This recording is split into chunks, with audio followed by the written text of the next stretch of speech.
Hello, my name is Mr. Q, and today we're going to talk about the samurai. Much like medieval knights in Europe, the samurai were a warrior class in Japan who served powerful lords and lived by a code of honor. The word samurai means those who serve, and their form of chivalry was called bushido, or the way of the warrior. Early samurai protected wealthy landowners from wandering thieves and criminals, but eventually they became a highly educated and disciplined class. Now, when we talk about the age of the samurai, we have to look at two things in Japanese history: the rise of a hereditary dictatorship in the 12th century called the shogunate, and the Meiji Restoration that did away with it in 1868. As the name suggests, the shogunate was run by a shogun, who was Japan's top military commander. Theoretically, he served the emperor, but in reality, the shogun had the most power. They enforced a strict social order, with samurai at the top, followed by farmers, artisans, and merchants. According to Bushido, a samurai's honor was contained within his sword, which is known as a katana. In fact, for a long time, they were the only people allowed to carry one. It just so happens I actually have a katana, and this is what it looks like, with a nice curved blade. So if I was a samurai, my honor would be in here. Luckily, this one's not sharp, so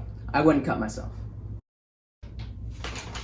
Although most samurai were both Japanese and male, that wasn't always the case. Sometimes women of the Bushi class got the same martial arts and strategy training. Known as the Unamusha, they usually trained to protect their home and children. But the Unamusha were known to fight alongside the men in battles. Modern archaeologists studied the DNA of skeletons at the site of the 1580 Battle of Shiba and Matsubaru and found that 35 out of 105 were women. They used a long spear with a curved blade called a naginata. I don't have one of those to show you. We know of at least 4 European men who had the honor of becoming a samurai, from sailors to arms dealers, making this movie a little less far-fetched than you might have thought. During the Edo period, there were over 250 years of peace, and many samurai became bureaucrats or teachers rather than fighters. The Japanese got worried about Americans and Europeans in the mid-19th century when they saw how much more advanced their navies were. In fact, U.S. Commodore Matthew Perry was pretty unsubtle about this point, when he led 2 steamships and 2 sailing vessels straight into Tokyo Harbor in 1853. After years of isolationism, the Japanese realized they were in danger of being invaded if they didn't adapt, and that the shoguns couldn't protect them. After agreeing to the West's demands that they open up for trade, power was taken from the Tokugawa shogunate in 1868 and restored to the emperor so they could modernize. He called himself Meiji, meaning enlightened rule. The samurai were banned, and in 1876 it became illegal to wear a sword. The exploits of past samurai were romanticized a lot in 18th century Japan,